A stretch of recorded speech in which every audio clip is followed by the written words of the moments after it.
everyone, my name is Tamara Chambers, and this is Tamara Just Streamed.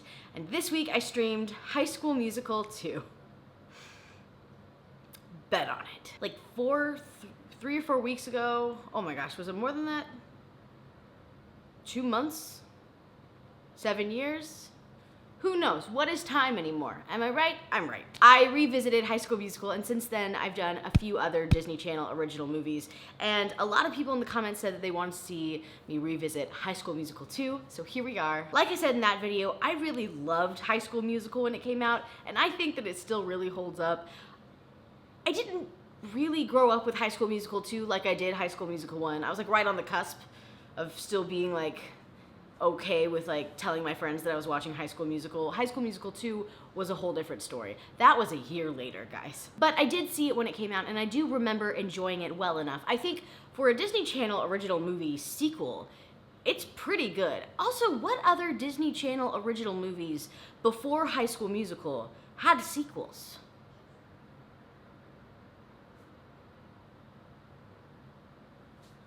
Any of them? I do think though, by taking the namesake out of the movie, by taking them out of making a High School Musical, which they kind of bring in a little bit with the talent show, but by taking them out of high school, putting them into summertime. What time is it? It's summertime. Celebration. By taking out the school aspect of it, it just kind of loses a little bit of what I personally loved about it, and that's because I was a high school theater student. I was a drama kid. So like, I really, really loved that about the first one. So the movie starts on all of the Wildcats in high school where we last saw them, and it's like 10 seconds until summer starts, and they all burst out into very impressive choreographed song and dance. What time is it? Summertime. It's celebration. What time is it? The time of our lives. School's out. Scream and shout. Do you remember? I remember in high school when we all did that, when every single student of the student body in high school burst out of the doors and did like a very choreographed, impressive dance number. It took the last like 3 months of school to learn and to coordinate, and it was just such a joyful come together moment before we all dispersed for summer, and it was a great time, and I remember it, so great job, they portrayed it well. I love that the idea of this movie is that everyone's doing these dances and everyone's learning this music for like all these impromptu sing-alongs, but then in real life they're not. Like later there's a song where Corbin Bleu is like, I don't dance, I play baseball, I don't dance. You won't see me doing it, no chance, no way. I won't say it, oh no, it's too cliche, why deny it? Uh-oh. I will not dance. But then also, he's dancing in every number. And I know you're not supposed to take that as, you're supposed to see him dancing in every number as like, he's just a part of this movie, I guess. I suppose. He's not like consciously like dancing. He's like part of the movie, but it's a little too on the nose when he's like, no freaking way am I gonna dance. You can't even believe how little I will dance, because it's 0 and no way. That's where I draw the line. And then he's dancing the whole movie. The scene after that is all the Wildcat basketball players at Troy's house. They're all like, wow, we need to get a job for all these various different reasons. And Troy's reason is that he needs to save up for college, and his parents are saving pennies, and he desperately, desperately needs a scholarship. And while, yes, college is a trap of money if you live in the United States, but I do kind of find it hard to believe that his parents are saving pennies and that he has to get like he should get a summer job to help, but like they live in a mansion. So that's another like very Disney Channel original movie. I live in the suburbs, and gosh darn it, college is gonna be so hard. Sharpay sees this, that he wants a job and he needs a scholarship, and she manages to get him a job, and he manages to get all of his friends a job, just as like if you want me working there, all of my Wildcats have to work there too, kind of deal, because that's how jobs work. She wants him to get the job though so that she can date him. The power of wealth, the 1%. I feel like I'm Bernie Sanders all of a sudden for some reason. How they're going to shoehorn in the High School Musical aspect of this, though, is that there's a talent show every summer that's held at this country club that they're all now working at, and the employees also get to participate. The whole movie, though, is Troy being torn between Sharpay and Sharpay trying to get him to sing with her at this talent show, and then her father also kind of bribing him to sing in the talent show with the promise of a scholarship and getting to play basketball with these team players at this college he wants to go to.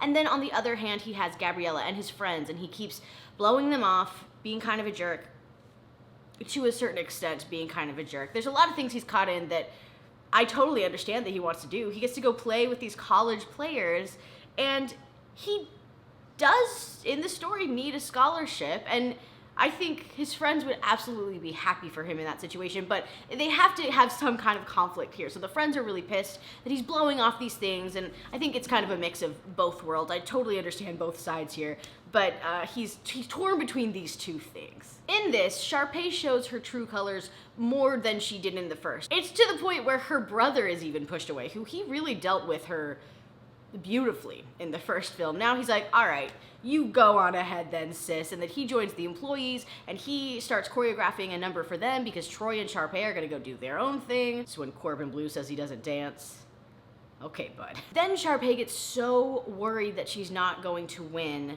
and that Troy won't sing with her, and that she's just really sabotaging herself at this point, and she makes it so that the employees can't participate in the talent show. So Gabriella gets fed up. She's like, I'm gonna break up with Troy. We're done, Troy. I'm gonna miss ya. Maybe in some other life. It's actually a pretty nice song. I do think that the songs in the first movie are better overall. I think that the songs in this movie are really good, honestly. I really do. But I do think the first one just has stronger songs, and they kind of teach a nice lesson for a lot of it. This one, they're all a little kind of just on the nose, but am I asking too much of a High School Musical too? Yes, absolutely. They're fine songs, and some of them are really catchy and good. I think my hilarious beef with this song, though, is how dramatic it is. She's crying, and she's like, I gotta go my own way. Something about us doesn't feel right, and I'm gonna miss you. But we can't do this anymore. And then, the next day, she's back duetting with this man. Kissing him, even. I've got to move. I've got to move on and be who I am. Oh, that stings. Oh, it's the next day? Oh, and I'm back together with him now. So I don't need... Okay.